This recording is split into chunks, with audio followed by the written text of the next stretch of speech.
Ser Podcast. Muy bien. Ha estado muy bien. Ahora daremos paso al humor. ¿Todo el mundo preparado? Y a ver si os partís de risa. ¿Estás a punto? Desde luego. Reciban con un fuerte aplauso a una chica muy divertida cuyo nombre querrán recordar. Fanny Mitch. Muchísimas gracias. Sois muy amables, teniendo en cuenta que aún no he empezado.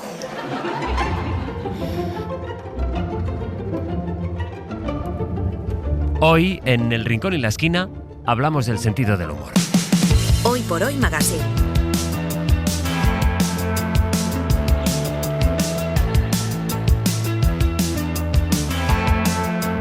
Ser Podcast. Al despertar me pregunto, a ver hoy quién me joderá, ya lo sé, me encenderá. Si en la mañana me preguntas si me ves de mala polla, sabes que me insultarás. Hola Marta Sanz, buenos días. Buenos días, ¿Cómo Sastre. estás? Muy bien, aquí encantada oyendo a Lori Meyers Sí, con esta mala reflexión. folla, Sí, está sí. mala folla. Manuel Delgado, buen día. Buen día. ¿Cómo G? Bueno, Sí. sentido del humor. Sí, totalmente. Y G, si fuera mal día, ¿qué te diría? Ja. ja, claro.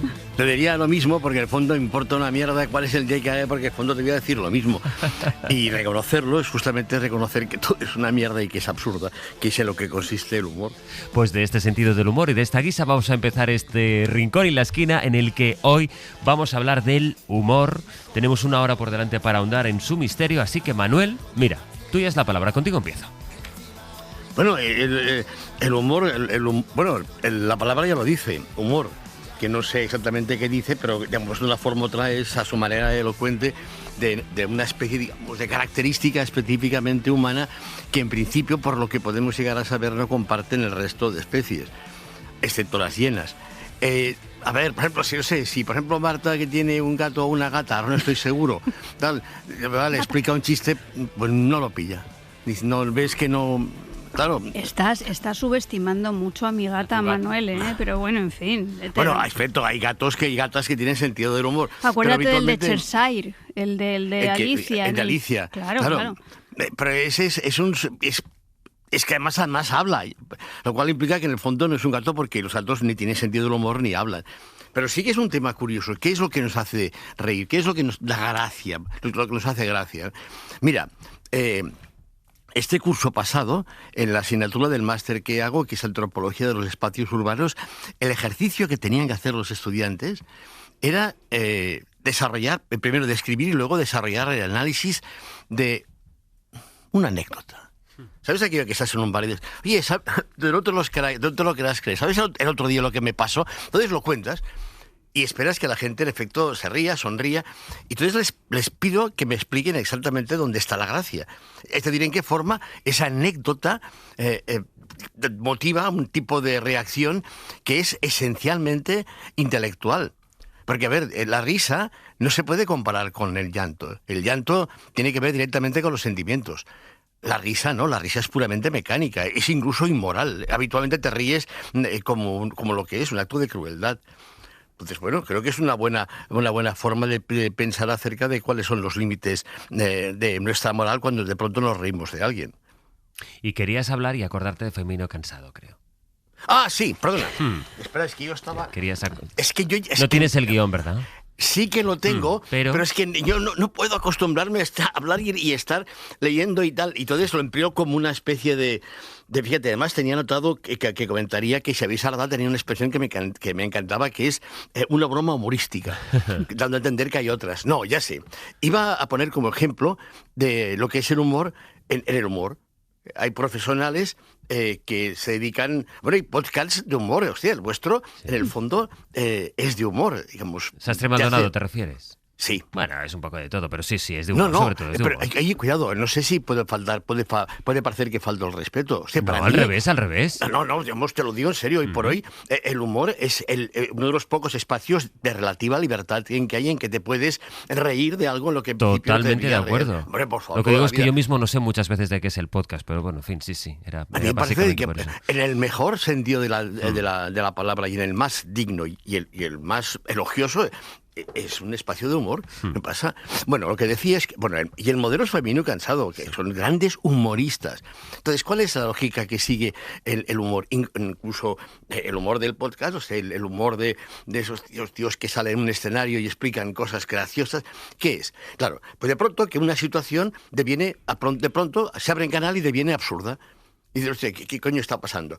Porque se produce una especie de alteración del tiempo y el espacio en que las lógicas que en principio nos organizan se desactivan. Y en este caso, no sé, es un ejemplo, un gag de Femenino Cansado, que están en una cola y de pronto a uno, digamos, se pone delante del otro.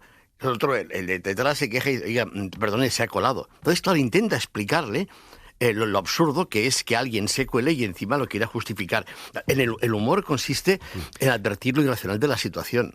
Vamos a O lo escuchar ese racional. momento de Sí, Femenino perdón, Cansado. Es que yo quiero sacar entradas para la película. Ya, pero si ya estamos de acuerdo. Si estamos... Un momentito. Estamos hablando de lo mismo. Ya, un momentito. Ya, pero es que esto es una fila, ¿verdad? Que está aquí, ¿eh? Entonces esta fila es aquí y esta otra fila es aquí. O sea, usted Es que pertenece... yo estoy el primero de esta fila. Claro, un momentito.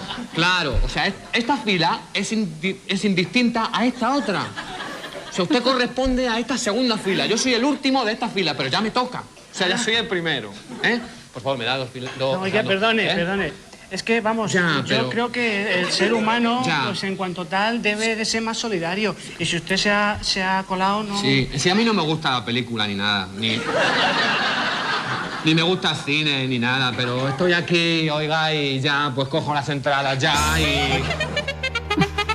¿Sí o no? Ay, hoy en el Rincón en la Esquina hablamos del sentido del humor, así que en el 900-100-800 buscamos risas y golpes de humor a destiempo. Haga memoria, cuéntenos aquellas situaciones en que les dio por reír o hacer una gracia cuando ni la compañía, ni el escenario, ni el momento eran propicios para el humor. Es lo que les pedimos esta mañana en el 900-100-800.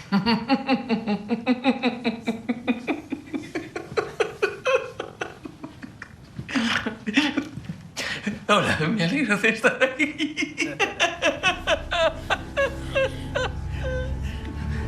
Yo odiaba el colegio cuando era pequeño. Mi madre me decía, debería gustarte, tendrás que trabajar para ganarte la vida. De eso nada, mamá, voy a ser cómico. Hoy por Hoy Magazine. Ser podcast. Antes podria estar i estar i estar i no voler canviar i tornar a quedar i quedar i quedar i no deixar-te anar cada dia el que hi vol Este Rincón y Esquina del primer día de julio, siendo el último de la temporada, la última vez que convocamos en torno a esta mesa a Marta y a Manuel, hablando hoy del sentido del humor, que es lo que les preguntamos en el 900-100-800, más allá de si tienen mucho o poco sentido del humor, en qué momento se les escapó una risa a destiempo, una risa que no tocaba y que empeoró, o bueno, quién sabe, quizá acabó por arreglar una situación. Hemos escuchado la primera aproximación de Manuel al tema, con ese gag de Femenino y Cansado. Marta, ¿por dónde seguimos? Bueno, yo quiero seguir por esa parte del sentido del humor tan estupenda, que es la que nos ayuda a superar los trances más difíciles y más complicados de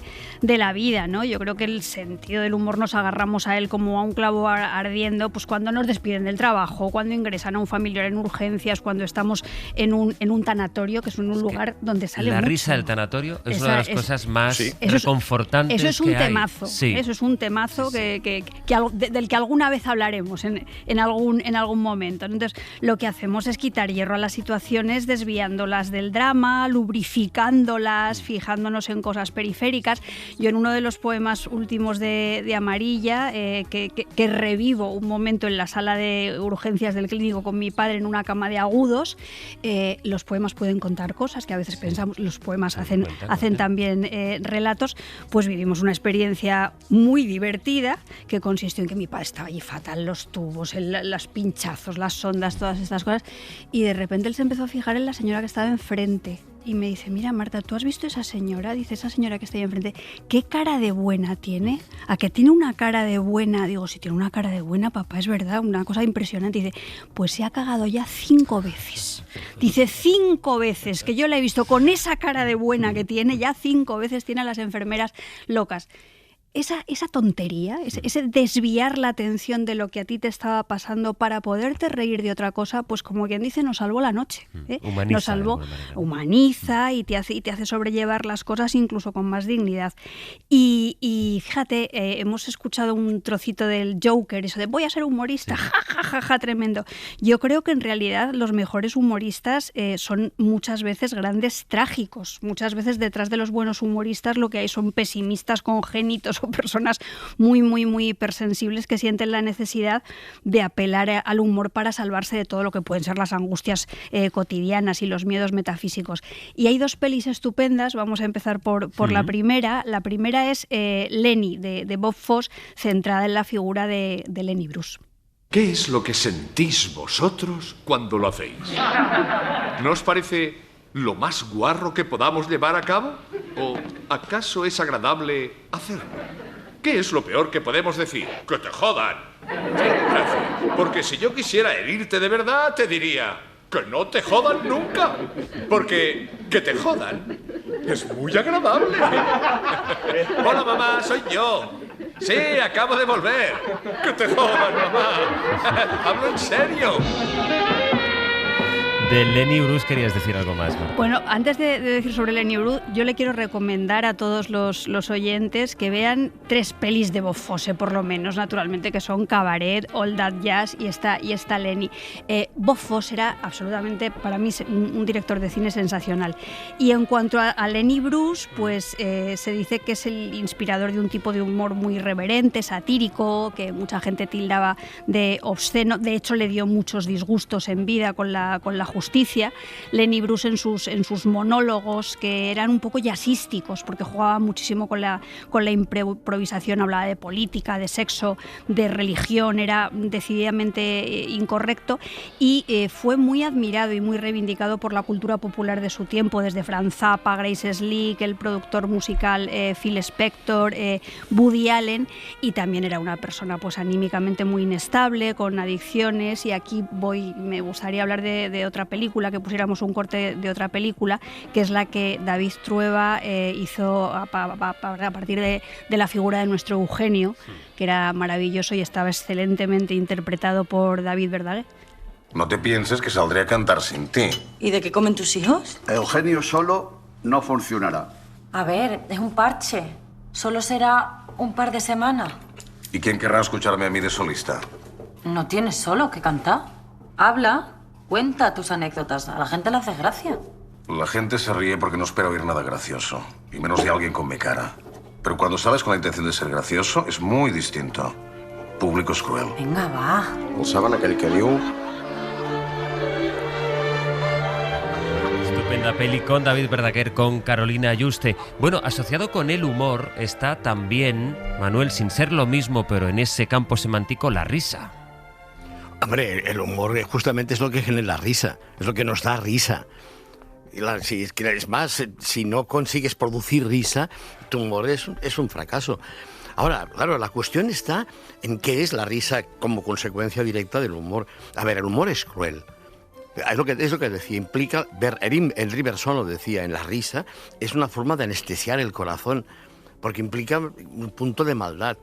Hablaremos de que en el fondo quien ríe es el demonio. Dios no ríe nunca.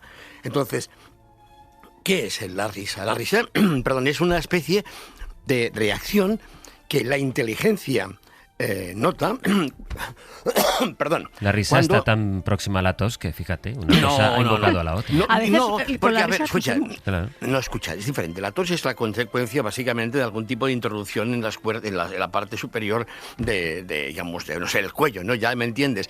La risa es diferente, la risa sale de Era dentro. por hacer un juego. Ya, para hacer... Pero- Era para dejarte toser pero tranquilo, desde de hecho. desde que te has vuelto un No. otorrinolaringólogo, pues es muy difícil hablar contigo, Manuel. Sastre, ¿Qué? has intentado hacer una broma. Sí.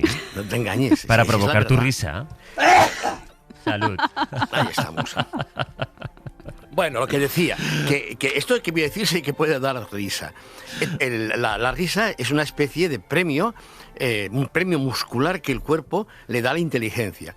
Cuando la inteligencia descubre una suerte de atajo del cual la consecuencia es, de pronto, la revelación del absurdo. Y del absurdo de la vida en general. Y todo esto es absurdo. Nos decimos, esto es surrealista. Es que de pronto descubrimos que no tiene sentido, vete a saber tú qué sentido, pero es un premio. De pronto, digamos, el cuerpo te tiembla, nota una especie, digamos, de espasmo que resulta de una satisfacción. ¿Y qué se parece más a eso que estoy explicando? Vas con... Está en el guión, sí, igual. ¿Quieres una humorada o...? No. Apenas porque él le quiero es amalaba que- el Noema, se parece Es mucho. que según has sí, pedido sí, tú sí. poner en el guión, orgasmo. Yo pensaba que tú ibas a poner sexo, pero has querido poner No, orgasmo. el sexo no. Claro, a ver, sexo si no... ¿Entiendes? Se tiene que haber un premio. Tiene que haber una respuesta muscular que es justamente como se traduce la satisfacción. Si la satisfacción, aunque sea que te rasquen la espalda, no tiene una dimensión física, entonces ya me dirás tú. No sé qué tipo, bueno, se puede ser espiritual, pero bien. Lo que decía es que eso puede parecer cómico, pero te lo prometo que ni nada que se parezca más a la risa que el orgasmo. Básicamente porque la risa es el orgasmo de la inteligencia. Dirás, anda, no. No te puedes imaginar las de sociedades en las que reír y follar son básicamente algo que es para los que se emplea la misma... No la misma técnica, pero sí la misma palabra. ¿De qué nos reímos exactamente? Bueno, nos reímos de lo de la misma palabra. Y Pues que es la verdad. Claro. En el fondo, o sea, partirse de risa... Bueno, no importa. Lo que quiero decir únicamente A es veces que te puedes hay... reír mientras estás haciendo el sexo, Manuel. No. Hay gente que se lo toma mal, ¿eh? Sí. Hay gente que no, pero hay gente que sí. No, puedes Mira, llorar. porque no llego a tiempo ya, porque es un ahora tema me echaría a los compañeros encima si ahora mismo cambio la pregunta y digo, en el 900, 100, 800, ¿ustedes ríen cuando hacen el amor? Pero no lo voy a hacer. pero no lo que voy a hacer. alguien lo diga, Aunque que si alguien lo alguien quiere cuente, llamarnos en el claro, 900, claro. 100, 800. No, eso no puede. Para Es poco decirnos, serio. si usted... Bueno, poco serio, pero ¿desde cuándo follar es una cosa seria? Esa es otra pregunta. Para usted 900, follar 100, es una 800. cosa No, pero no seria. quiero abrir más Escucha, debates, no quiero abrir más digamos, debates. No, pero digamos, a lo que se puede hacer follando es llorar. Y también reír, No, perdona. hombre, no jodas. hombre. Oye, por Hombre, favor. perdona, Hombre, Manuel. un poco de seriedad, tía. Oye, nos Pero ya centramos. o sea, no te puedes echar a reír. Es que no ves que no. Es que, ¿Puedes poner, por favor, de una vez la película Los Bueno, dientes del diablo? que es justamente una película que ilustra esto que estoy diciendo, que es esa que hacen Anthony Quinn y Peter O'Toole, en el que de pronto un esquimal mata involuntariamente a un misionero que ha tenido el atrevimiento de negarse a reír con la mujer del esquimal. Y es esta escenario. Oye, como yo te estoy pareciendo mi mujer y esto sí que es hacerme un feo. Cuando yo le propuse a aquel hombre con la mayor cortesía el reír con Asiak, él se negó. Permíteme que yo te lo explique todo. Yo me había peinado y untado la cara con grasa. Incluso me había rascado para estar limpia. Yo estaba dispuesto a salir del iglú. ¿Y sabes lo que hizo? Intentó salir corriendo. Esto fue demasiado. Entonces lo cogí por la espalda para pegarle con la cabeza en la pared. Pero no para matarle, solo para rompérsela un poco. Cada vez que Nuke golpeaba a alguien contra la pared, era siempre la pared la que se rompía y no la cabeza. Sí, esa es la verdad. Y Luke, escucha. Ningún juez del mundo podría comprenderte o ofrecer tu mujer a otro hombre. Pero es nuestra costumbre, debemos ser hospitalarios. ¿Acaso vosotros no tomáis prestadas a las mujeres? Everybody's building ships and boats. Some are building monuments. La peli es, Manuel, Los dientes del diablo. De Nicolas Ray, el Peter O'Toole, que después lo que viene después es cuando Peter O'Toole, que es el policía montado que viene a detenerle, y le dice que pero tú no puedes dejar a tu mujer como si fuera una canoa. Y dice, yo de la canoa no he dicho nada. No lo dice así, pero dice, no, yo la canoa no se la dejo a nadie. ¿Por qué? Porque tío, te dejas una canoa a quien sea y te la vuelve rota, yo qué sé. En cambio, le dejas a tu mujer y te vuelve contentísima. Esto no es un chiste, es parte del diálogo de la película. Tremendo. Marta, ¿por dónde avanzamos después de esto? Han cambiado mucho las películas, pero al hilo de lo que estaba comentando Manuel respecto a los premios musculares, la risa, los músculos, fíjate, a mí el otro día la oftalmóloga me dijo que sonreír era buenísimo para el ojo seco porque ayudaba a la desobstrucción de las glándulas de meibomio. No es coña, ¿eh? Entonces, así que el sentido del humor nos salva del ojo seco y también nos salva de las cosas más oscuras, ¿no? ¿Y nos da tiempo a hablar de Gila? Sí. Claro. Bueno, pues yo con estas cosas de la relación entre la risa y lo oscuro me acuerdo de Gila y de sus llamadas telefónicas estas en plena guerra, que con su tono naif, en lugar de normalizar todo lo que tiene que ver con la guerra, lo que hacía era una reinterpretación doméstica y humorística de los protagonistas de toda esa violencia sin épica, ¿no? Nos contaba que por detrás de la guerra hay seres humanos pequeñitos que hablan por teléfono, pero que finalmente se matarán. Y hay una de las escenas de Gila que a mí que seguramente ahora sentimos muchos reparos al escucharla, pero que a mí me parece urticante y lucidísima, que es la del padre ese que dice que le han matado al hijo en las fiestas del pueblo, pero y lo bien que lo hemos pasado, y lo bien que lo hemos pasado. Entonces es humor y es terror. Es terrible, sí. Ahora nos puede parecer incorrecto porque estigmatiza ciertas costumbres y usos de las fiestas populares, pero yo creo que es que tampoco podemos romantizarlo todo. Hay usos y costumbres de las fiestas que son una verdadera barbaridad, ¿no? Entonces Gila apunta ahí al horror que hay debajo de la risa, que eso también es sentido del humor. Me acuerdo yo hace años, cuando pusieron los hilos de la luz de alta tensión, que le dijimos al Indalecio que eran para tender la ropa. Subió para arriba, se enganchó, venga. Cuando cayó al suelo parecía la ceniza un puro. Dice el alcalde que no sople nadie hasta que no venga el juzgado. Y lo que nos reímos, venga. Hasta su padre dijo, me habéis dejado sin hijo, pero me he reído. Es lo que decíamos, como hay muchas dimensiones, muchos colores del humor y es un medio al que se recurre pues para camuflar también las críticas de todo tipo. Bueno, es que el sentido del humor en su dimensión crítica es una herramienta, yo creo que utilísima y que nos permite meter hasta el fondo de las llagas el dedito, ¿no? Monty Python esto lo hacen frecuentemente, lo hemos visto cuando hemos hablado de la vida de Brian o del sentido de la vida, luego tenemos el humor más blanco de Jacques Tati, pero a mí, fíjate, uno de los maestros de esto del humor político, para mí es Chaplin. Chaplin desde La Quimera del Oro, El Chico, El Gran Dictador, Tiempos Modernos y sobre todo una peli que a mí me gusta muchísimo y no es tan conocida, que es Monsieur Verdoux, que si quieres escuchamos el arranque. Claro, quiero. Buenas noches. Como ustedes ven, mi verdadero nombre es Henri Verdoux y durante 30 años fui un honrado empleado de banca hasta que llegó la depresión de 1930, año en el que me quedé sin trabajo. Entonces fue cuando comencé a dedicarme a liquidar a miembros del sexo opuesto. Lo enfoqué estrictamente como un negocio para poder mantener un hogar y una familia. Pero les aseguro que ser un barba azul no es rentable en absoluto. Solo una persona desaforadamente optimista se embarcaría en una aventura semejante. Desgraciadamente yo lo hice. El humor, digamos, como mecanismo para explicar algo muy, muy duro. Bueno, Monsieur Verdoux es una versión muy negra de la historia del famoso asesino de mujeres Landru. Y Chaplin lo que hace aquí es una sátira en la que subraya el hecho de que las lógicas del capitalismo abocan siempre al asesinato. De hecho, él lo dice explícitamente en algún momento de la película, ¿no?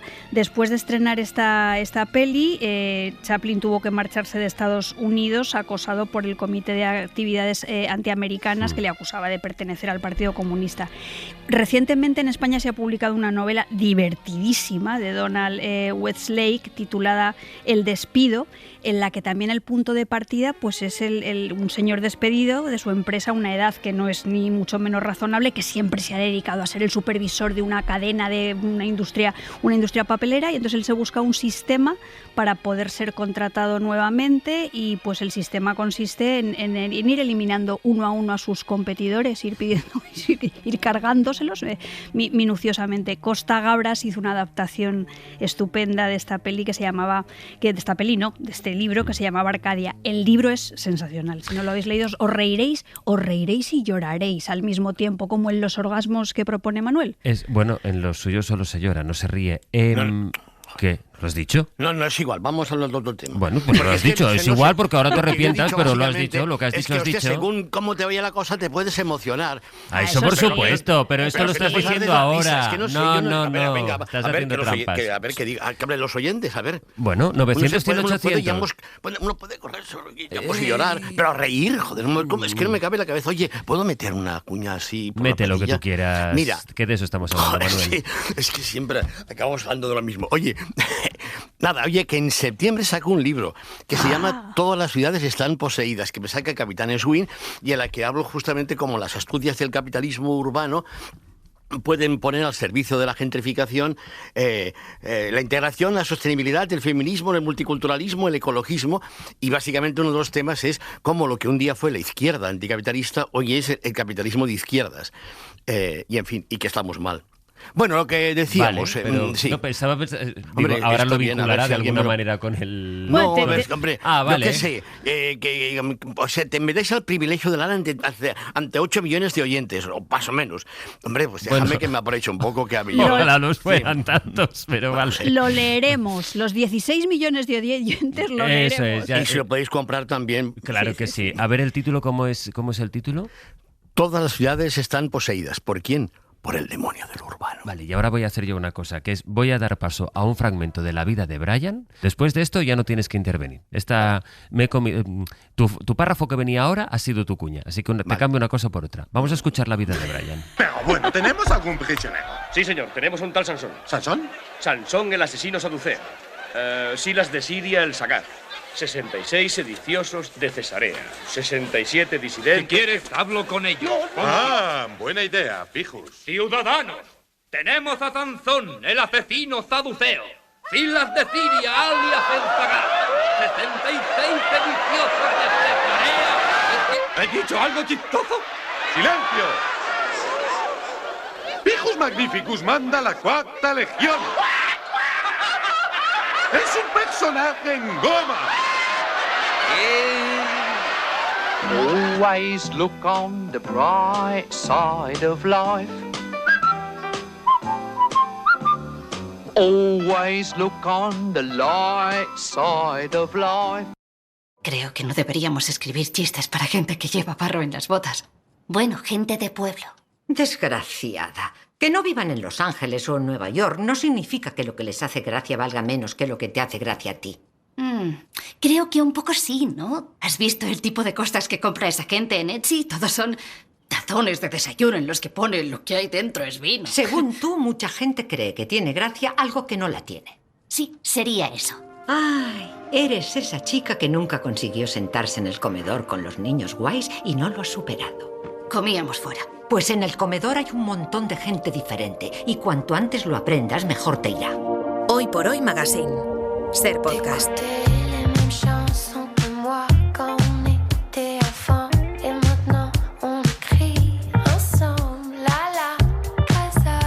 Esta mañana hablamos del humor, de la risa a tiempo, de la risa a destiempo. Ahora les escucharemos en el 900, 100, 800, pero por ir completando hemos hablado de la risa, hemos hablado de la ironía, incluso la risa en algunos contextos que, bueno, ya veremos. Nos falta hablar, Marta, de la sátira también. Bueno, y nos falta sobre todo hablar de qué punto de vista adoptamos para hacer el humor, porque hay veces que nosotros podemos aplicar nuestro sentido del humor colocándonos por encima del objeto de nuestra representación, al mismo nivel o por debajo. Cuando nos colocamos muy por encima, estamos hablando desde un punto de vista satírico o de una ironía en la que rezuma por todas partes la superioridad. En este lugar hay que tener bastante cuidado de que nos reímos, porque a veces cuando nos reímos podemos llegar a ser personas muy asquerosas. Hay veces que al reírnos somos personas asquerosas de cuidado. Pasaba con los textos misóginos en la Edad Media, sigue pasando hoy. reírnos de tú a tú es sacar a la luz las debilidades que compartimos, y ahí podríamos situar desde el humor magnífico de Berlanga en pelis como Plácido o en Bienvenido a Mr. Marshall, a ese humor, ese costumbrismo lúdico y porrero de las películas de Fernando Colomo y de Trueba en los 80, finales de los 70. Nos reímos de cómo somos, de cómo éramos. La serie Poquita Fe, que es una serie maravillosa, yo creo que nos coloca a ese nivel de igualdad. Y luego también está ese otro humor en el que quien se ríe se está de algún modo autoparodiándose y se da un poco de lástima y hay cierta crueldad, y eso, por ejemplo, se percibe en un libro de una compañera nuestra que acabo de leer, en Orfidal y Caballero, de Ángeles Caballero, donde hay muchísima tristeza, pero mucho sentido del humor, y se mira a sí misma con pena, pero se reconstruye. Y también en una serie que a mí me ha gustado mucho, que se titula, además el título ya es buenísimo, Se tiene que morir mucha gente. Si Virginia Woolf se hubiera metido 2 ansiolíticos por el culo... ¿Qué? ¿No se hubiera tirado al río? No sé. Bueno, igual sí, pero no le hubiera venido mal, ¿eh? Pero es que era bipolar. Bueno, ¿qué? ¿Te animas? No. Todavía no estoy en ese punto. No sabes si caes mal, ¿no? ¿A quién? En general. Es que eres como que no apetece estar contigo, ¿sabes? Eres como seca. Es que de verdad me estás diciendo que no estás en el punto de meterte 2 ansiolíticos por el culo. Así es como arranca, de hecho, la serie de Se tiene que morir mucha gente. Hablamos del humor esta mañana en el 900-100-800. Y ahora decía Marta, a veces cuando nos reímos nosotros mismos podemos dar un poco de pena. Vamos a saludar a José, que llama desde Parla. Hola, José, buenos días. Buenos días, José Luis. ¿Qué es lo que te pasó a ti? El quedar con mi teléfono, porque el día que abráis el melón de la risa de los tanatorios, hace un mes falleció mi mujer y el fin de semana del tanatorio fue un espectáculo, o sea, con mis hijos, para recordarlo. Pero en fin, ese es otro tema. Bueno, mira, como ha prescrito ya, yo estaba en una compañía muy grande y yo soy muy graciosillo, y esta vez es que luego te da vergüenza ajena, y ves un grupo arremolinado alrededor de una mesa y metes la cabeza, están viendo fotos, y pasa una foto que fue una poca falta de respeto, es una foto de una señora con un abrigo espantoso, blanco y negro con manchas, y solo se me ocurrió decir, ¿pero quién es esa vaquita? Esperando que todo el mundo se riese, y no. Cuando yo vi que todo el mundo me miraba y no se reía, era la mujer del director. Ay, Dios mío, José. Yo intenté reír, una risa nerviosa. La risa nerviosa me costó 5 años trasladado de planta. ¡Ostras! Sí, y además con un rencor que no entiendo por qué, la verdad. Bueno, lección aprendida, ¿no? Claro, exactamente. Yo ya me quedé un poco paralizado cuando vi que nadie se reía, que todos se daban la vuelta, todos estaban diciendo, ¡ay, qué guapa! La verdad es que era un abrigo horroroso, pero de estas veces que sientes vergüenza ajena incluso de ti, pero pensando que ibas a hacer la gracia típica, pues fue una de las cagadas históricas. Porque ya te digo, me trasladaron de planta y... Bueno, aquellas veces que dices, he metido la pata, desde luego. José, te mando un abrazo muy grande, ¿eh? Muchísimas gracias. Muchas gracias. Un abrazo, gracias. José desde Parla. Sonia llama desde Madrid. Hola, Sonia, buenos días. Hola, buenos días, Astre. ¿Qué tal? Bien, a ver, cuento. Situación, un diciembre muy soleado en un tanatorio. Se muere el abuelo de mi prima y yo estoy con mi prima y la viuda, la mujer ahí llorando, ¿qué va a ser de mí? ¿Qué voy a hacer ahora? Entra mi tío de la calle y no se le ocurre otra cosa que decir, hace un día de muerte. Yo con la viuda me quise reír, pero no era situación. Me puse a llorar como una magdalena, todos los que estaban cerca de mi tío riéndose, y yo, como no podía reír, pues me puse a llorar. Y la viuda dice, ay, este angelito, ¿qué habrá dicho? La pobre muchacha, ¿cómo se ha puesto? Recordar lo que había dicho, me daban más ganas otra vez de reír, y no era la situación. Así es que acabé llorando de la risa. Sonia, muchas gracias. Gracias, buen día. Hasta un besito. luego. Un beso sobre la conveniencia y la inconveniencia del humor. Que luego habría que hablar también, Manuel, de los prescriptores, digamos, del buen y del mal sentido del humor. Esto es un problema grave que tiene y que está padeciendo ahora la izquierda. La izquierda cada vez tiene menos sentido del humor. digamos, cuando justamente el humor había sido un instrumento subversivo, sedicioso y crítico, hoy por hoy, esa izquierda moralista, preocupada con tantos escrúpulos por lo que es correcto y lo que es incorrecto, vigila mucho lo que dicen, o vigila mucho lo que dices. A mí, te lo prometo, digamos, yo he estado en el franquismo y tal, y te lo juro que nunca he tenido la sensación de que tenía que vigilar lo que decía. Porque la ironía, ya en la radio siempre se ha dicho, la ironía se pilla mal. Pero es verdad, o sea, tú no puedes hacer bromas.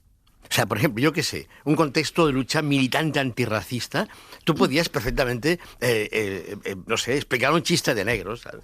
Porque justamente la ironía es esto, te digo exactamente lo contrario de lo que pienso. Y en eso consiste precisamente la gracia, la virtud que tiene como estilo la ironía. Pues ahora no se puede. Ahora teóricamente has de estar permanentemente obsesionado acerca de si lo que dices va a ser o no va a ser bien interpretado.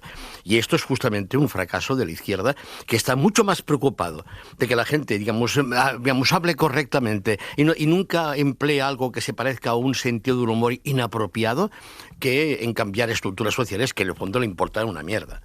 Yo creo que es una tragedia. Y había pensado en un ejemplo de ironía. Es una película que igual hemos visto, que es esta que se llama El Dictador, que hace el Sacha Baron Cohen, en que él es un dictador tal que de pronto va a Estados Unidos, él es el dictador de Guaidilla, entonces ironiza y dice y explica la diferencia que hay entre una dictadura y Estados Unidos. Entonces explica en qué consiste una dictadura. Claro, la ironía está en que lo que está describiendo es justamente Estados Unidos. Y ahí es cuando dices, ¿lo pillamos? ¡Cállense! ¿Por qué son ustedes tan antidictadores? Imagínense que América fuera una dictadura. Podrían hacer que un 1% de la población tuviese todas las riquezas de la nación. Podrían ayudar a que sus amigos ricos lo fueran aún más reduciendo sus impuestos y sacándoles del apuro cuando apostaran y perdieran. Podrían ignorar las necesidades de los pobres en salud y educación. La prensa parecería libre, pero estaría controlada en secreto por una persona y su familia. Podrían pinchar teléfonos, torturar a prisioneros extranjeros, podrían manipular las elecciones, podrían mentir sobre por qué van a una guerra, podrían llenar sus cárceles de un grupo racial en particular y nadie se quejaría. Podrían usar los medios de comunicación para asustar a la gente y hacer que apoye. Que no es raro escuchar también de gente, Marta, que se dice no tiene sentido del humor. ¿Tú crees que se puede no tener sentido del humor? Bueno, yo creo que no se puede, pero a propósito de lo que ha dicho Manuel, yo estoy completamente de acuerdo con él en el sentido de que cuando se vive en una sociedad profundamente inmoral, la realidad es profundamente inmoral, parece que se transfiere a los textos una exigencia implacable de moralidad. Sí, Es en los textos donde reside la exigencia implacable de moralidad, y eso es un problema. Y creo que tener sentido del humor es un don, y creo que es un don que se está retrayendo porque me da la impresión de que nuestras sociedades son cada vez más literales, y entonces el sentido del humor lo que hace es colocarte en un sitio en el que te dicen lo que te están diciendo, pero a la vez te están diciendo otra cosa. Entonces tienes que descodificar lo dicho en varios planos a la vez. Hay una serie que a mí me entretiene mucho, que es un policíaco bastante aséptico, que se titula Bright Mind, en el que una inspectora de policía pide la colaboración de una archivera con autismo, Astrid. Y uno de los grandes logros de Astrid es percibir que alguien está haciendo una broma, ¿no? Que lo que le está diciendo a alguien tiene un doble sentido. Ella no lo entiende, pero aprende a percibirlo, y eso la tranquiliza mucho. Entonces, si no percibes los dobles sentidos y te conviertes en alguien absolutamente literal, como son las eficientísimas IAs, pues te estás perdiendo la mitad de la vida. Incluso te estás perdiendo la posibilidad de meter la pata haciendo un chiste. Siempre tan indiscreto, señor Dagoberto. No, inspectora Cost. El servicio secreto tiene razones que la razón no entiende. La razón de Estado. Hemos perdido la letra E. Han perdido la letra E. Señor Dagoberto, no pueden haber perdido la letra E porque es un concepto inmaterial. Una broma muy graciosa, señorita Nielsen, pero es un asunto serio. No era una broma. Nuestros ordenadores han perdido la letra E. Ah. Al parecer hemos sido atacados por un virus y sospecho que ustedes saben algo de esa broma. Antonio llama desde Madrid. Buenos días, Antonio. Hola, muy buenos días. ¿Cuál fue tu risa inconveniente? Adelante. Me pongo en contexto y en situación. Año 1968, en una pandilla pseudo hippie, en el cual había uno de los integrantes, pues un chico que contrastaba mucho, serio, con traje, la antítesis de la pandilla. Entonces se metían como un poco con él, y entonces uno de la pandilla, el jefe, va y le dice, bueno, a ver, Lorenzo, dinos una gracia. Y va Lorenzo y dice, me cago en tu puta madre. Bueno, eso, estallamos ahí en carcajadas. En la vida me he reído más. Y bueno, ya paso a lo que dice Manuel. Yo tuve la experiencia de esa época que le tocaba las tetas a una chica y se reía. Y entonces me dejaba descuadrado. Ya. Y aprovecho, por favor, ya con esto acabo. Por favor, Marta, quiero que me hagas el prólogo de mi próximo libro, que lo estoy acabando, que habla de venidor del año 1970. Pero aquí cada uno... Ser, Marta? Hoy... Pues no lo sé. Antonio, pero estas cosas no se hacen así. Hombre, no se llama uno a la radio y se pide ese aprovecho. de ponerme en contacto claro, con ella, y desde luego lo estás... No tengo forma. Y desde luego lo estás haciendo, Antonio, pero si te parece... hablar de mi libro. Efectivamente, que cada uno esta mañana está hablando de su libro. Antonio, muchas gracias. Y ya, un beso, vamos, Antonio. Ya, claro, Un beso. ya, la verdad que ¿te había pasado esto alguna vez? No, me deja... ¿En la radio? Me he quedado muerta. Bueno, en fin, oye, pues vamos a ir poniendo ya el cierre a nuestro último rincón y la esquina, ¿eh? Pues sí, y hay cosas que no hacen ni puñetera gracia, y tenemos aquí Manuel Hombre, pero como, vamos a acabar de muy buen humor como los nosotros. juanetes pisaos, pero bueno, yo creo que nos tenemos que despedir con mucha gratitud, con mucho sentido del humor, que yo creo que es uno de los puntos que hemos compartido muchísimo don Manuel Delgado y yo a lo largo de estos años tan felices a vuestro lado. Sí. Marta Sastre, público querido, que riáis mucho. Lo pillamos. Sí. ¿Qué falta nos va a hacer? Pero en el sentido, en el doble sentido. Guiño, guiño, codo, codo, ¿no? Codo, es aquello que se dice ahora. Oye, chicos, que ha sido un placer, un gusto compartir con vosotros tantas mañanas de miércoles y hablando de... En fin, de tantas cosas, escuchando tantas películas, tantos libros, tantas referencias. Creo que es una sección de mucha bibliografía esta, ¿eh? Teníamos que haberla recogido, pero claro, aquí nadie recogió el guante, estamos aquí, la gente no trabaja, no hacen bibliografías, no hacen cosas, pues ¿qué vamos a hacerle? Y lo bonita que es la radio, y también comprobar, al hilo también de lo que ha dicho nuestro oyente, cómo algunas cosas han cambiado afortunadamente a mejor, ¿eh? Han cambiado afortunadamente a mejor, y algunos tiempos ya por suerte los dejamos atrás todos. Bueno, mucha gente a todo el equipo también, ¿eh? Sí, un beso enorme. Os adora, sobre todo cómo te va a echar de menos Severino por tu pulcritud en el cumplimiento del guión, Manuel. Y Marcos también, mucho. Sí, Marcos también. Buena gente, muchas gracias. Bueno, adiós, chicos. Un beso enorme a todos. Adiós. Hoy por Hoy Magazine.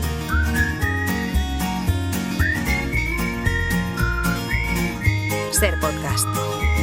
Fes una foto del terrat que des d'aquí es pot veure. Toca viaje de ida, viajar una vida, la última. Pepe Rubio, buenos días. Buenos días, te voy a contar un cuento, Sastre.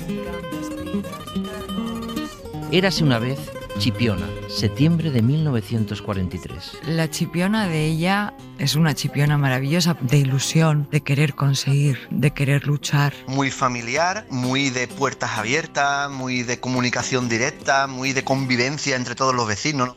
El día 18, 10 días después del Día de la Virgen de Regla, nace una niña en el barrio que se llamaba El Barrio. Y era hija de un zapatero y de una ama de casa que venía de familia del campo. Me contaba que su padre cantaba flamenco por derecho. Y luego mi abuela, ella me contaba que su madre tenía una voz maravillosa y ella decía, tu abuela cantaba mejor que yo. Pero una voz preciosa, vamos, no te puedes imaginar lo bonita que tenía la voz. Y desde muy niña escuchaba y empezó a cantar. Lo llevaba en el ADN. Ella le encantaba hacer teatro, ella era fantasía todo, o sea, fantasía, y cantaba, en fin, las cosas de un artista que ya ella desde pequeña era artista.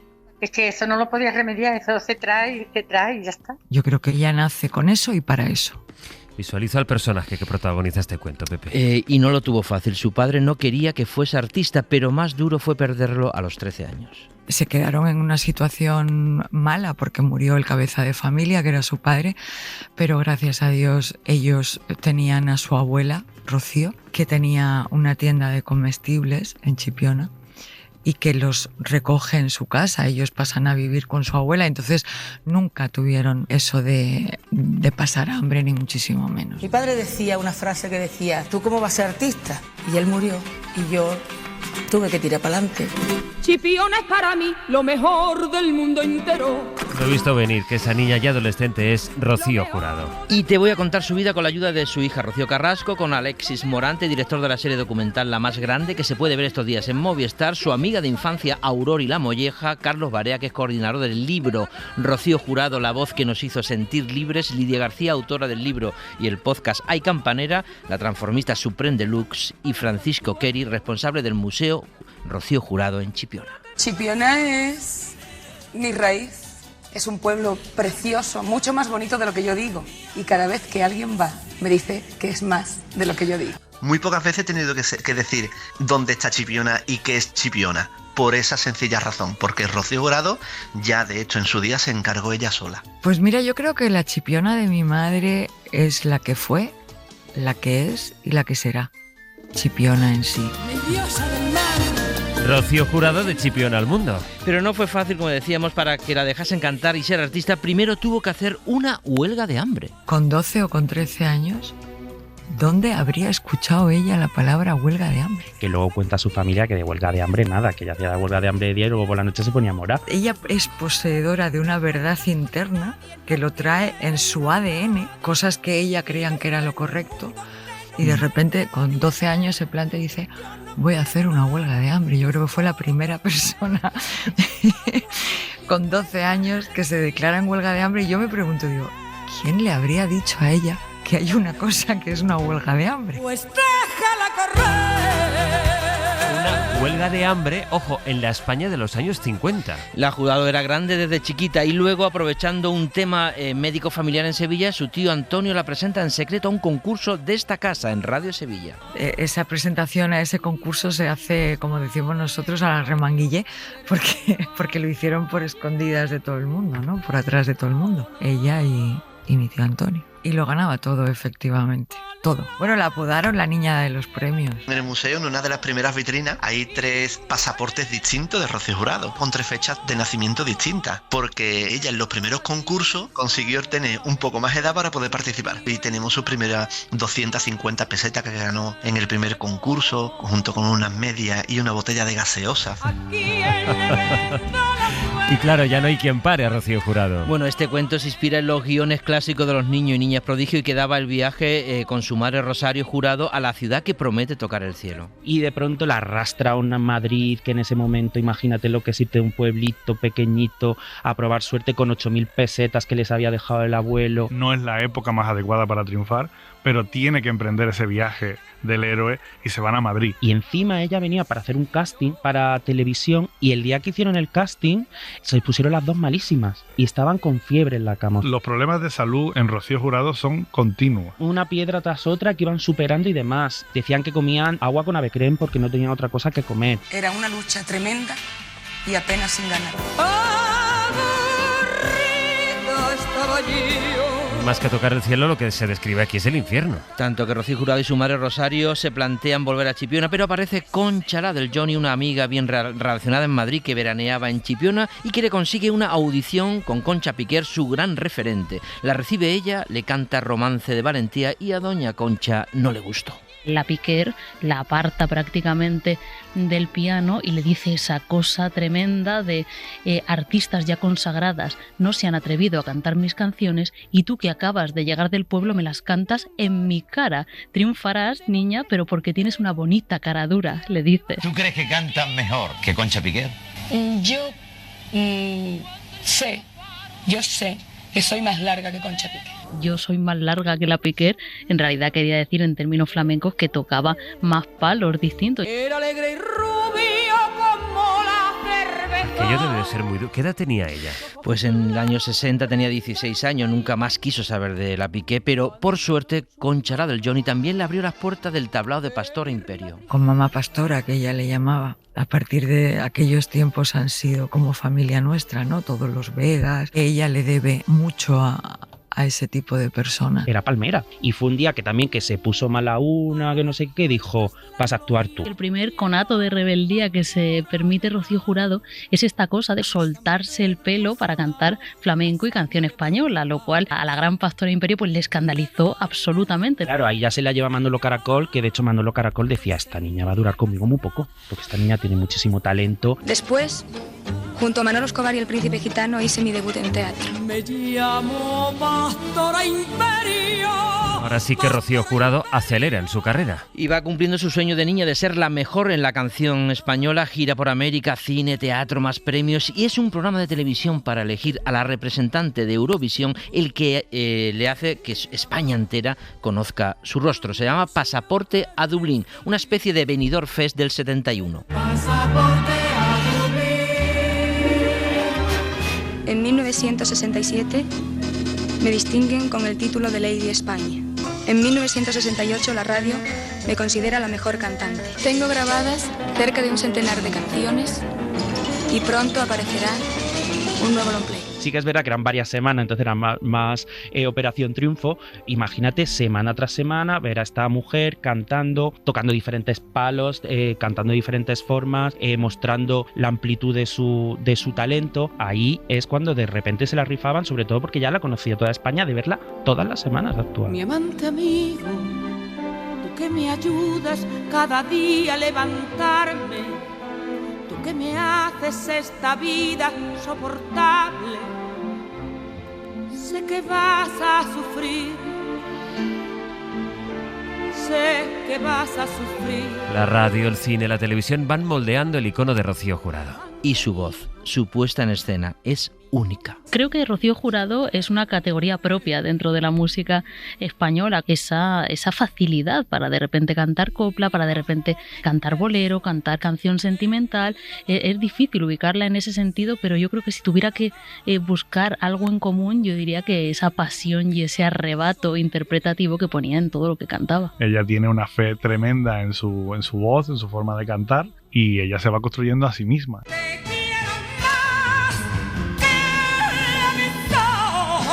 En fin, que Rocío Jurado no era como las demás. Y si en los 60 se soltó el pelo, en los 70 parca la bata de cola, tira de vestido y escote, y con Franco todavía vivo, en el año 74 la lía en una actuación de televisión española. Pío Cabanillas se propuso actualizar la televisión un poco, ser un poquito más aperturista, y esto de Rocío Jurado fue como la última puntilla, pero claro, todo esto fue simplemente por un vestido. Abierto hasta el ombligo casi. Comparaban el escote, la apertura del escote con la apertura de la propia España, ¿no? Del propio régimen. Tengo el cuerpo empapado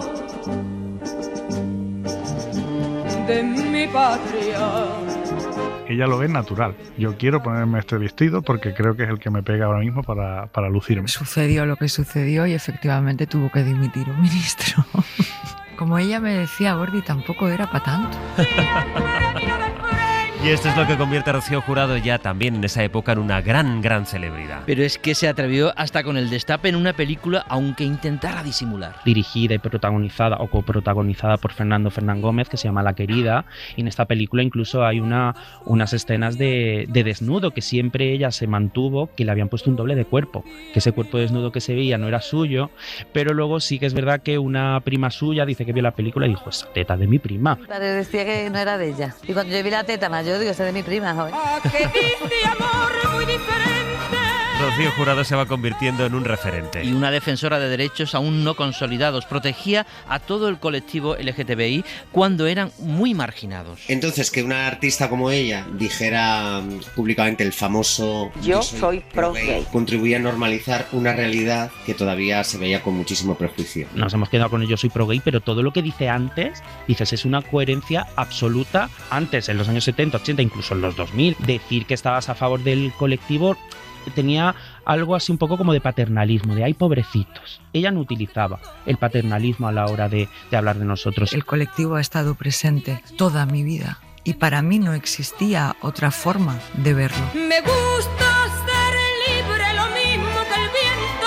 Fue también un referente para las mujeres. Y lo hacía desde su ejemplo, no desde la militancia, y el autor que mejor lee su cabeza es Manuel Alejandro. Ella ya venía con la igualdad de la mujer con la igualdad del colectivo, porque su forma de pensar siempre fue la misma, desde bien pequeña. De una forma natural está adelantándose a lo que viene después, pero no quiere decir que lo haga ella, sino que ella sin querer se convierte en un espejo, en un representante de los derechos de la mujer, de los avances de los derechos de la mujer. ¿Eres partidaria del divorcio?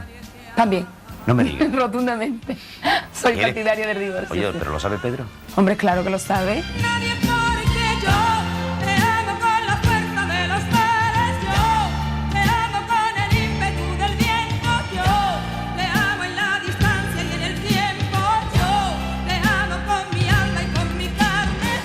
¿Qué autor leyó mejor los pensamientos de Rocío Jurado? Como decíamos, Manuel Alejandro era el que estaba en su cabeza. Y que le hace avanzar de una forma exponencial en su carrera hacia lo que ella fue después, con las letras estas más transgresoras. Que de pronto empezaba a cantar canciones y letras que nadie se atrevía a verbalizar, como el Lo siento mi amor, que hablaba del deseo sexual femenino, El amor es a solas, que era una oda a la masturbación femenina. Mira, yo creo que mi himno es ella. Me da igual lo que cante. Es un gran necio, un estúpido engreído, egoísta y caprichoso. ¿Cómo era, Pepe, esa vida personal que servía también de espejo? Pues todos los que han convivido con ella hablan de una Rocío Jurado explosiva en el escenario y una Rocío Moedano, que era su primer apellido, más cotidiana, que soñaba con casarse, tener su propia familia, y tras algún que otro desengaño llega Pedro Carrasco y vuelve a ser ejemplo para las mujeres trabajadoras. Tenía que dejar a la familia y Pedro Carrasco se quedaba con su hija de una forma natural. Bueno, el primer feminista también era mi padre, o sea que dio 7 pasos atrás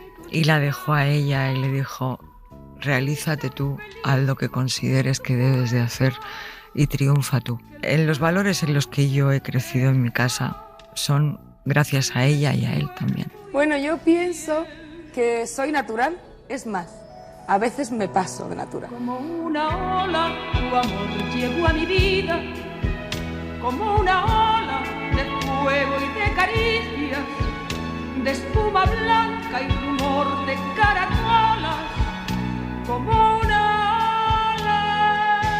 ¿Y qué decimos de Rocío Jurado como madre? Bueno, pues que nos lo cuente ella y su hija. Hombre, yo he dejado muchas veces de hacer cosas con tal de estar con mi hija. Y mi hija ha dejado de estudiar en muchos momentos que era muy importante para ella, porque yo me la llevaba. Para ti es normal que tu madre se vaya de viaje 3, 4 meses. Para ti es normal llegar un viernes del colegio y que te monten en un avión, te pongan un cartelito rojo de una compañía aquí en el pecho y te manden a México. El día más feliz de tu vida, Rocío. El día que nació mi hija. Y escuchar ese grito de mi madre, pregonando mi nombre en la ventana. Curioso cómo recorriendo la vida de Rocío Jurado este país se va modernizando. Sí, la rebeldía juvenil en los 50, cuando se emigraba para buscarse la vida, fue la primera. Cuando tocaba ser rupturista, ella también estaba en primera fila. También apoyar a las mujeres, al colectivo LGTBI, de las primeras que se divorcia, que adopta un hijo y que se da una segunda oportunidad a los 50 años, algo que lo normalizó todo prácticamente. Es fascinante, ¿no?, lo que ella podía proyectar a las mujeres de su generación, que de pronto hubiera una mujer que con 50 años, que tendría 40 y muchos o 50 y algo, pudiera volver a enamorarse, pudiera tener una segunda oportunidad, pudiera volver a casarse, porque ya no solo es que te pudieras separar y divorciar, sino que podías volver a ser feliz con otra persona y no pasaba nada. Eso que ahora nos suena a nosotros tan normal, eso para una señora de su edad era inconcebible. Se nos rompió el amor de tanto usarlo. ¿Se definía como una mujer fuerte ella? Siempre tiraba para adelante, pero sufrió mucho, vivió con gran estrés profesional y estuvo muy marcada por su salud, por la enfermedad. Se cuenta muy bien en el documental, la más grande que estos días podemos ver, en Movistar. Ese antagonista que va diciendo: hasta aquí te voy a dejar, ahora te vas a tener que operar de los nódulos, ahora te vas a tener que ir de gira pero vas a caer desmayada, o cuando se queda en coma por una hemorragia, ¿no? Siempre le pasan muchísimas cosas. Pero a su vez nos dimos cuenta que la enfermedad a veces le traía cosas buenas. Por ejemplo, ella conoce a Pedro Carrasco por un desmayo en la Plaza de Toros. La primera vez que va a Sevilla es porque a su tía la tienen que operar de amígdala y ella dice: yo voy con mi tía. Y ahí es donde conoce al hombre que lo va a meter en la radio para hacer el concurso. Tienes un tumor malo, tienes un cáncer. Se me dijo desde el primer momento. Como quisiera poder Ahí llegó, ella misma lo decía, el cáncer. Fue clara Rocío Jurado también en comunicarlo sin eufemismos. Igual por eso fue, es y será la más grande. Lo de la más grande es algo que lo es, porque lo es. O sea, porque es completa como artista, es completa como mujer, es completa como persona, es completa como madre. A ella particularmente no le gustaba ese apelativo porque ella decía que su madre siempre le decía: Rocío, no te lo creas, porque las madres siguen pariendo fenómenos al mundo todos los días. Yo no quiero volver para atrás. Lo vivido. Lo pasado. Y que Dios me dé muchos días para tirar para adelante. Él me dijo que era libre, como el mismo aire que era libre, como las palomas que era libre, y yo lo creí.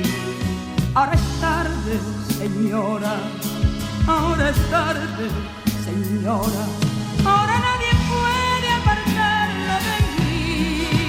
Él me dijo que era libre. Qué maravilla esa entrevista, esa última entrevista que le hizo Jesús Quintero a Rocío Jurado, y le preguntó si lo daría todo por el brillo de la juventud, y ella le dice: no, lo vivido. Vivido está. Rocío Jurado, que tuvo los días justos para poder despedirse de los suyos y de su público. Falleció el 1 de junio de 2006 con 61 años, hace ya 20 años, y dejó mucho huérfano, no solo entre su familia, sino entre sus seguidores, el colectivo LGTBI, las mujeres. De ahí su multitudinario funeral, que fue en Chipiona. Yo creo que el entierro de Rocío Jurado fue su último gran espectáculo, con los marismeños cantándole la salve rociera. El fallecimiento de Rocío desde Madrid hasta aquí, toda la gente en las carreteras. No es normal que una persona tenga un funeral con un impacto como el que tuvo Rocío Jurado. Las imágenes de los helicópteros, de cómo la gente parecía aquello algo místico. No se olvida, ese día no se olvida en Chipiona, vamos. Ella se fue hace 20 años, pero lleva 20 años más viva que nunca. Queda mucha Rocío, y quedará. Ella no se va a ir nunca. Yo creo que el amor es la música, y la música es el amor. Incluso el mundo lo debían de regir las personas que estuvieran enamoradas. Y habría que hacerle un examen a los que mandan en el mundo sobre qué piensan sobre el amor, porque entonces no están preparados para regir el mundo. El amor es todo. Lo siento, mi amor, pero ya me cansé de fingir y pretendo acabar de una vez para siempre esta farsa. Lo siento, mi amor, lo siento, mi amor, lo siento, mi amor. Hace tiempo que no siento nada al hacerlo contigo. Qué maravilla de último viaje de ida. Muchísimas gracias por todo, especialmente por este broche de oro de la sección. Gracias, Pepe. Con la más grande, gracias. Tus manos parecen escarcha y tus besos que ayer me excitaban no me dicen nada. Y es que existe otro amor que lo tengo callado, escondido y vibrando en mi alma, queriendo gritarlo. Yo no puedo ocultarlo, no puedo callarlo, no puedo. Y prefiero decirlo y gritarlo a seguirte fingiendo. Hoy por Hoy Magazine. Así que usted políticamente no está comprometido. Apolítico, total, de derechas, como mi padre. Canibel, nosotros necesitamos soldados, gente con empuje. Ni que decir tiene que si usted quiere unirse a la obra, llámeme en Madrid. Adiós, Álvaro, estaremos gracias. encantados de tenerle entre nosotros. Aquí tiene mi tarjeta y espero su llamada. Muchas gracias, muy amable. ¿Ha visto? Unos suben y los otros bajan. La cantidad de gente que he visto entrar y salir en todos estos años. Se queman, ¿eh? Se queman. Mientras que nosotros, los leales... Deme su teléfono. Hablaremos de su asunto. Sí. Vendrá a cenar una noche de estas a casa. Y veremos lo que se puede hacer. Ser Podcast. El 14 de septiembre de 1978 se estrenó en los cines de nuestro país La Escopeta Nacional, dirigida por Luis García Berlanga, con guión de Rafael Azcona y del propio director valenciano. Que en las cacerías, donde se intentaban solucionar todas las conexiones de los que querían alcanzar algo y creían que a través de, si les invitaban a una cacería o las pagaban, como en este caso de la película, podrían sacar de algún ministro, de alguien muy importante, algún apoyo, alguna ayuda para sus negocios, ¿no? Entonces, en 1978, nuestro invitado de esta mañana tenía 17 años y aún le faltaban algunos para debutar en el cine con El caso Almería. ¿Qué? ¿Os ha gustado Almería? Mucho. Esto es muy bonito, pero es un poco seco, ¿no? El norte es muy distinto. Lo que es maravilloso son las tapas que dan en los bares de aquí. Un pescadito frito, casón, pipirrana. Y le faltaba alguno más para convertirse, gracias al papel de un comprometido abogado del turno de oficio, en uno de los personajes más famosos de mediados de los 80 en España. ¿Se ratifica en que no se dirigió de forma soez a la señorita Azucena Soria y en que no estaba borracho? Sí, ninguna de las dos cosas me ratifico. Asegura usted que tenía un pedete lúcido. ¿Qué es eso? Bueno, verá, es un matiz, un estado de ánimo, algo muy particular. Ya. Pues lo ponemos. Pedete lúcido. Y aunque ni nuestro invitado es el que era en 1978, ni tampoco nuestro país de entonces es en esencia el actual, hay que reconocer que aquella escopeta nacional, la de Berlanga y Azcona, la de la corrupción, los privilegios y favores, los tejemanejes y abusos de la élite política y social, sigue siendo un espejo muy reconocible hoy todavía. Por eso la versión teatral dirigida por nuestro invitado en el Teatro Español de Madrid se entiende tan bien un 1 de julio de 2026. ¿Ustedes son de la cacería o de la misa? La misa no. Entonces, ¿usted quién es? ¿Qué quiere? ¿Pero a quién se le ocurre decirle al señor Marqués que la cacería la paga usted? No, porque es la verdad. Hola, Juan Echanove. Buen día, Hola, buenos días. Luis, buenos días. ¿Cómo estás? Muy bien, estupendamente. Ahora con lo del pedete lúcido, la verdad que... Ay, en fin, cuántas historias. Oh, que el tiempo pasa muy rápido.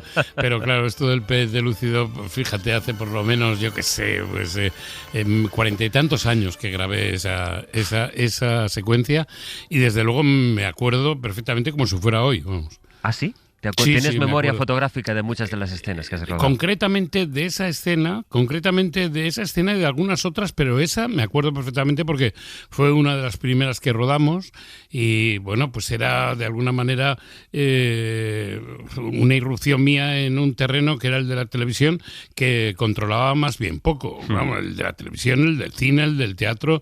Bueno, yo ya llevaba tiempo trabajando porque empecé con 17 años, pero yo creo que turno oficio, si no me traiciona la memoria, lo debimos de grabar cuando yo tenía 21 o 22 años. ¿Y te cambió la vida aquello? Me cambió la vida, sí. Para bien, ¿eh? Me cambió la vida para bien. Yo todavía me acuerdo del momento en el que fui a hacer la prueba para el papel con Antonio Mercero. Era una prueba, lo que llaman ahora un casting, antes era una prueba en la que tenía que interpretar una escena en la que tenía una pelea de pareja con mi novia en un restaurante chino. Y mi novia lo hacía Antonio Mercero, el camarero chino Horacio Valcárcel, el guionista. Y yo dije, esto de la televisión no debe ser muy serio. Porque si yo estoy haciendo una prueba y le tengo que coger la manita a Antonio Mercero, que es el director de la serie, y le tengo que declarar mi amor, y él me tiene que decir que no aguanta más esta situación porque yo no paro de estudiar las oposiciones de notarías y ella no está dispuesta. Yo digo, yo cuando llegué a casa, recuerdo que mi padre me preguntó, ¿qué tal? ¿Cómo te ha ido? Y yo dije, pues no tengo ni idea, pero tengo la sensación de que no ha debido ir muy bien, porque es que he tenido que hacer una cosa que realmente no estoy preparado. Y al día siguiente llegaron los 13 guiones de entonces, de la primera temporada, que era la única temporada, los 13 guiones de turno oficio, porque yo no sabía el papel, la dimensión que tenía. Y cuando empecé a leerlos, me di cuenta de que era uno de los protagonistas de la serie y ahí mi vida cambió. Sí. Mucho antes de eso, decíamos ahora, por remontarnos al principio, la escopeta nacional. ¿Qué impacto recuerdas que te provocara ver la película por primera vez? Bueno, yo recuerdo que la vi pues en el albur de la democracia. Es decir, yo la debí ver en el 78, 79 y a mí me dio una sensación como de este país va a emprender un camino por el que no hay marcha atrás. Porque desde luego aquella película era una crítica ácida, mordaz, ácida, totalmente naturalista y totalmente precisa sobre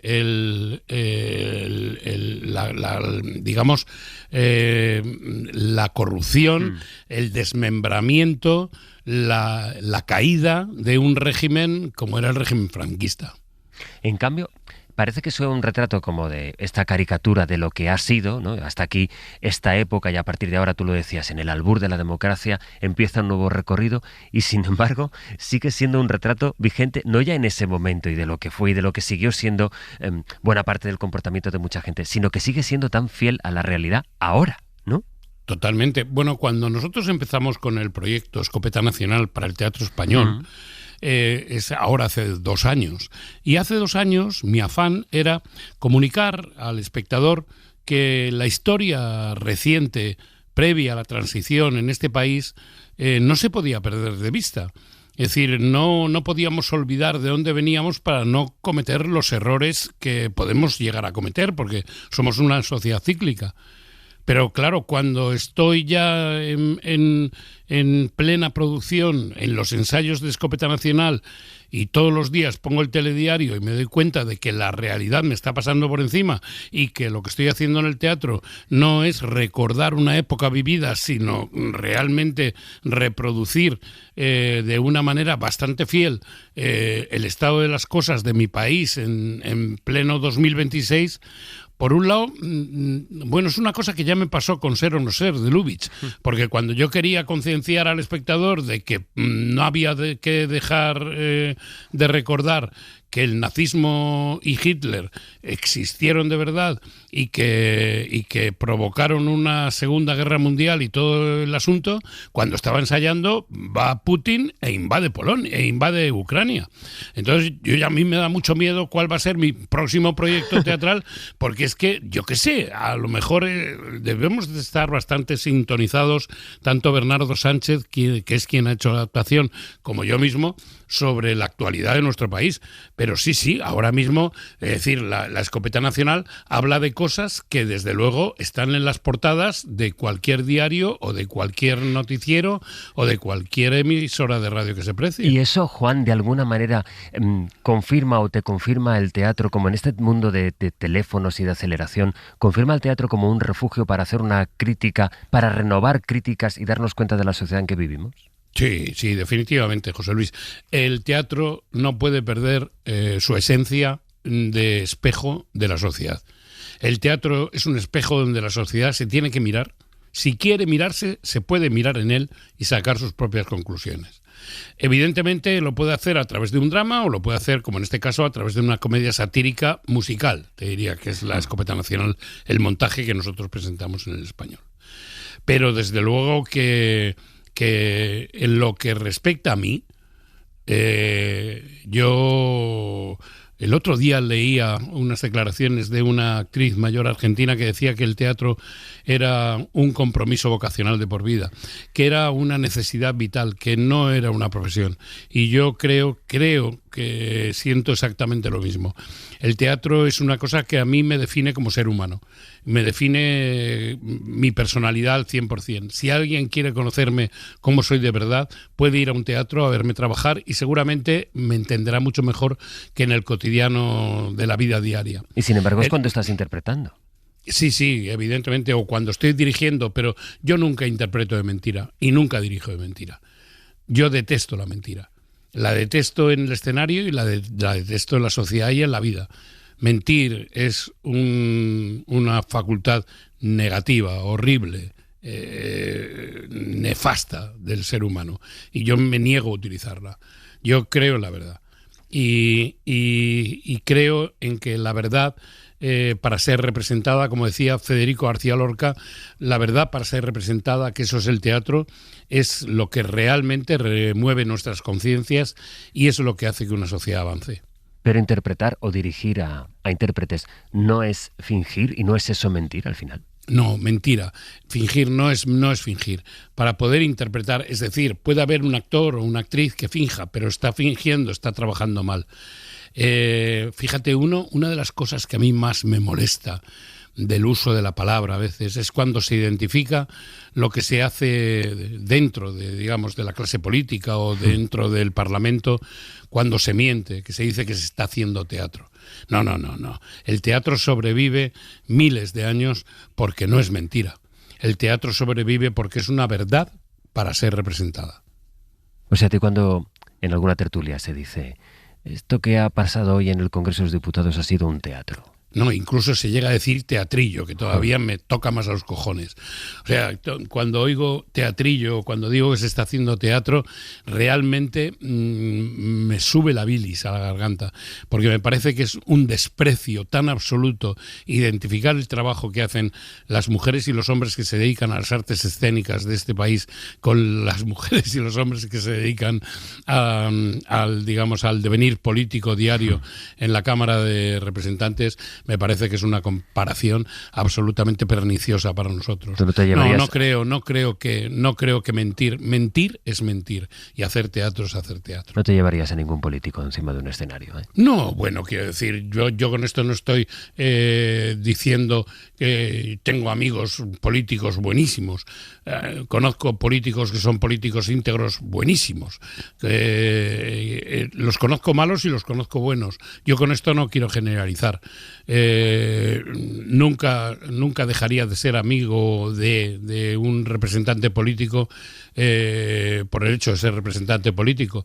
Dejaría de ser amigo de un representante político si me defraudara como representante político. Pero digamos que el ámbito del teatro es un ámbito de la creación artística y el ámbito de la política es un ámbito de la administración pública. ¿Cómo se acerca uno a un guión como un guión de Azcona, de Berlanga, y decide esta adaptación de La Escopeta Nacional, que has situado en el teatro también en el 78? No sé si tuviste ganas de traerla a la actualidad. Sí. Bueno, cuando empezamos con la adaptación, el reto, por de pronto, Bernardo Sánchez Salas, que es quien ha hecho, como te decía, la adaptación, y yo, trabajamos, yo creo que es nuestra 8ª producción juntos, y trabajamos muy bien a 4 manos. Solemos trabajar muchísimo antes de que la producción incluso se ponga en marcha. Es decir, antes de firmar cualquier contrato, antes de firmar cualquier papel, nosotros ya estamos trabajando. Y el reto de La Escopeta Nacional era situar las 3 jornadas en donde se sitúa la película, en un fin de semana de caza, hacerlo en un solo día y con un ritmo trepidante. Yo creo que todo lo que escribió Rafael Azcona y todo lo que produjo en compañía de Luis García Berlanga, en todo hay una enorme base teatral, lo cual no quiere decir que cuando uno hace una película tenga que huir de la teatralidad, aun cuando hay muchas cosas de Luis García Berlanga que son la base de la teatralidad. Es decir, el plano secuencia es la base de una teatralidad bien entendida.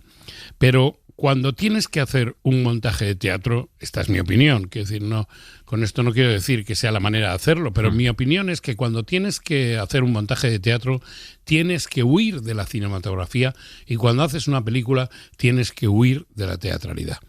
Entonces, hay mucho en Azcona. Tanto Bernardo como yo tuvimos la suerte de ser muy amigos de Rafael.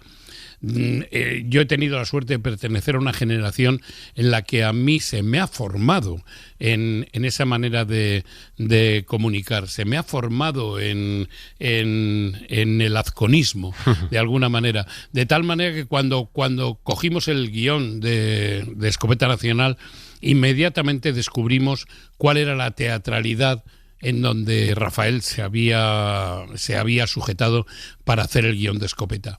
Rafael adoraba el teatro y Rafael además envidiaba el teatro, que era el teatro, decía Rafael, que era ese arte en el que sucede lo que sucede, que el cine estaba expuesto a muchos procesos técnicos de manipulación, montaje, iluminación, pero que el teatro uno veía lo que veía y era lo que aparecía en el escenario, ¿no?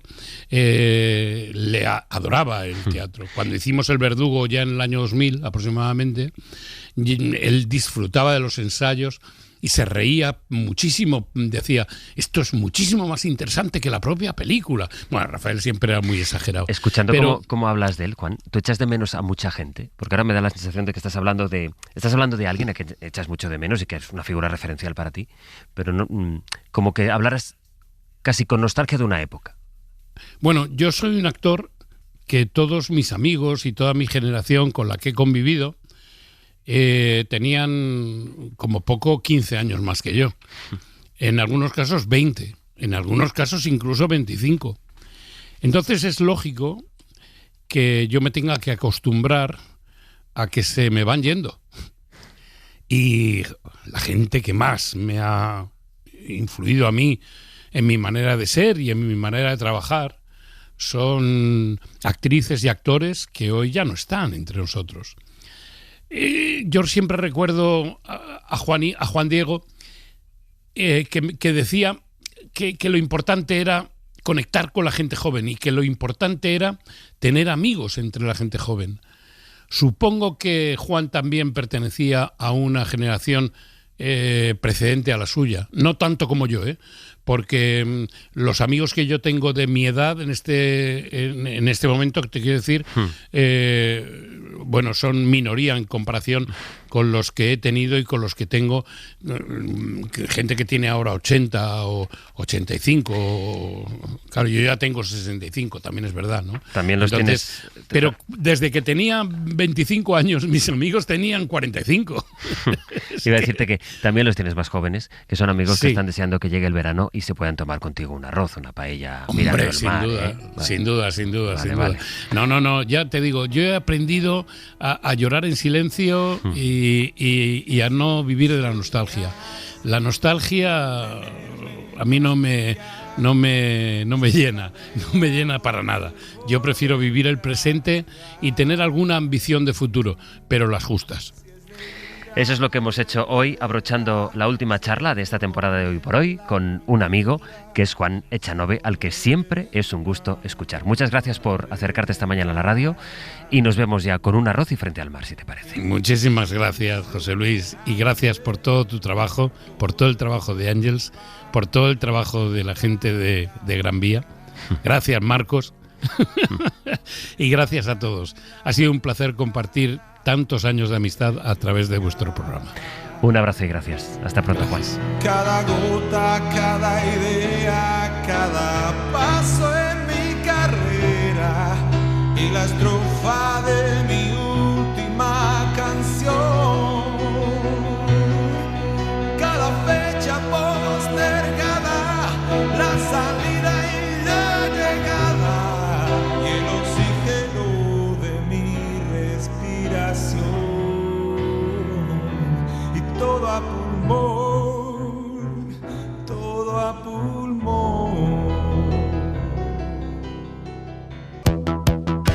Hoy por Hoy Magazine. Ser podcast.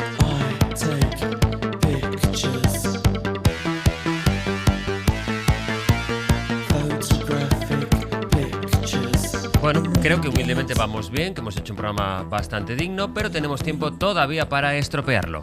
Por supuesto. ¿Quién? ¿Empiezo yo? Venga, estropeando. Venga, vale. Difícil que tú toques algo y lo estropees, Severino. Que sí. Hoy esta mañana recibo una foto de Eduardo Barba. Ajá. Y digo, bueno, la semana que viene no hay sección. Digo, ¿de qué es la foto? No, es de plantas. Y entonces miro la foto y la foto corresponde. Ayer presentó su libro Jardines íntimos en el Jardín Botánico de Madrid y yo asistí. Y entonces la foto, no sé si has visto, es del público. Hay mucho público, mucho público. Llena, ¿y a dónde efectivamente va? Estaba llena la sala. Humano, también plantas.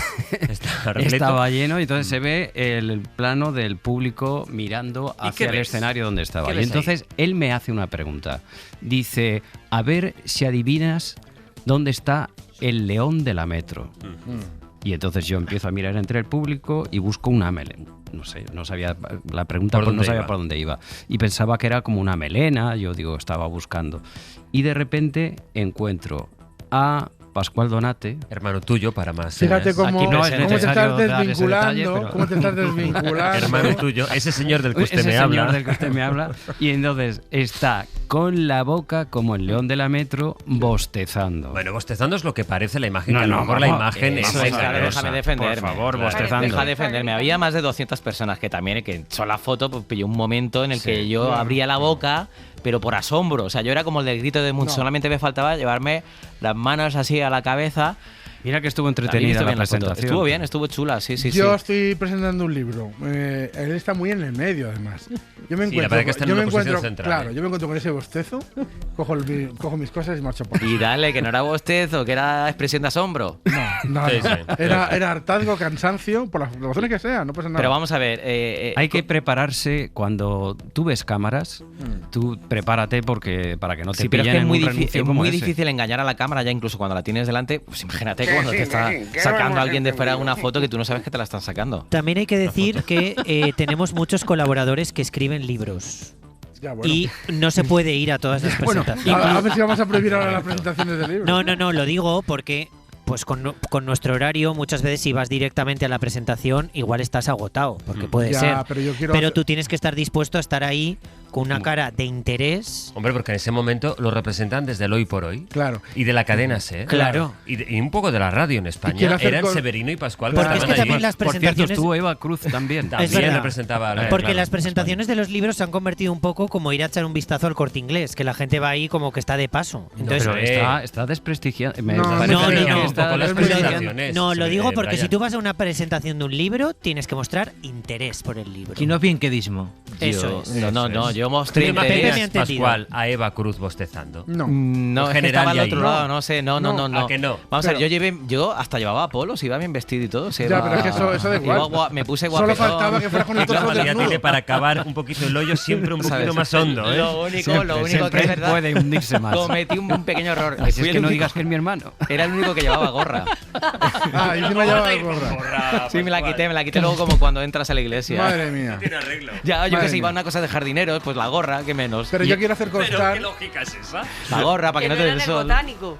Si había 200 personas, por poner un ejemplo, 199 personas también tienen una vida ajetreada, poco ociosa, se han levantado pronto y sin embargo llega el evento y no aparece con una gorra de ciclista y con la boca abierta. Voy a dar una información para Brian Pérez.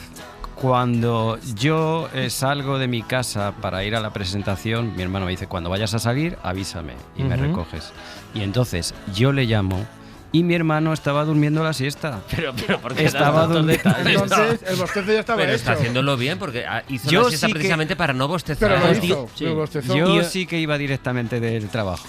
Os digo una cosa, porque el tramo se está terminando, que si sigue la historia, igual Pascual ni siquiera fue a la presentación. No, sí, porque hay fotos. No, pero quiero hacer constar que también es un problema de centralidad. Él está justo en el centro, luego es imposible que la foto hecha se pueda evitar que se vea lo que se vea. Mi madre, en las bodas, cuando venían novios recientes o nuevos, decía siempre, la foto familiar, los nuevos en las esquinas, porque si luego hay que cortar, se quita y la foto sigue valiendo. Sí, esto en mi casa se dice, los apegados a la esquina, por si hay que cortar. Claro. La de apegados que hay Pero quitados. se dice a la cara, Sí. No, totalmente. Tú, la nueva. Los apegados a la esquina. No vaya a ser. A ver si te ganas estar en Un trabajo de antropología social sería mirar los salones de las casas y ver los huecos de los marcos. Cómo se van recortando las fotos. Las fotos que se van De todas maneras, el rato que pasaste en la presentación no lo vayas a pasar como hora laboral, que esto no te lo voy a no te lo voy a valorar, Y si vas a bostezar, ponte en la esquina. Eso. Te recortes. Y una mañana gris, Hoy por hoy, al despertarnos, José Luis Sastre. sentimos un crujillo muy frío y seco. Cerramos nuestros ojos y pensamos, nos rompió el amor que tanto solo. Maravillosa versión de Rosalía ya nos pone Ana sobre la pista de nuestro último compás. Último compás, las cosas tan hermosas duran poco, dice la canción, ya se nos ha ido la mañana y vamos a cerrarla con este último compás que va a ser para el viaje de ida de Rocío Jurado, la más grande. Un viaje de ida hecho con muchísimo mimo y con muchísima ayuda, entre otros de Rocío Carrasco, de su hija, y hemos descubierto gracias a ella que la gran fuerza que tenía la Jurado y esa gran personalidad la vino desde niña, desde pequeña. Escuchen, por favor, o reescuchen el podcast. podcast. Con 12 o con 13 años, ¿dónde habría escuchado ella la palabra huelga de hambre? Que luego cuenta a su familia que de huelga de hambre nada, que ella hacía la huelga de hambre de día y luego por la noche se ponía a morar. Ella es poseedora de una verdad interna que lo trae en su ADN, cosas que ella creía que era lo correcto. Es completa como artista, es completa como mujer, es completa como persona, es completa como madre. A ella particularmente no le gustaba ese apelativo porque ella decía que su madre siempre le decía: Rocío, no te lo creas, porque las madres siguen pariendo fenómenos al mundo todos los días. Y habría que hacerle un examen a los que mandan en el mundo sobre el qué piensan sobre el amor, porque entonces no están preparados para regir el mundo. El amor es todo. De tanto usarlo. Ha sido un rato estupendo y les invitamos de verdad que lo recuperen en la aplicación, en el podcast o en la web, el viaje de ida que hoy nos ha regalado Pepe Rubio. Chicos, gracias. Hasta luego. Adiós. Se nos rompió el amor de tanto usarlo, de tanto loco abrazo sin medida. Aquí lo dejamos. Marta Galán, Rafa Yuste, Marcos Granado en la realización. Cerramos esta edición de Hoy por Hoy. Mañana, si no hay novedad, volvemos a encontrarnos a partir de las 6 de la mañana. Entre tanto, la radio sigue. Que tengan una feliz jornada. Adiós. Se nos rompió el amor de tan grandioso. Jamás pudo existir tanta belleza.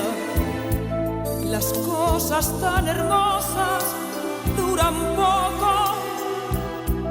Jamás. Hoy por Hoy, sus mejores momentos siempre en la aplicación de la SER.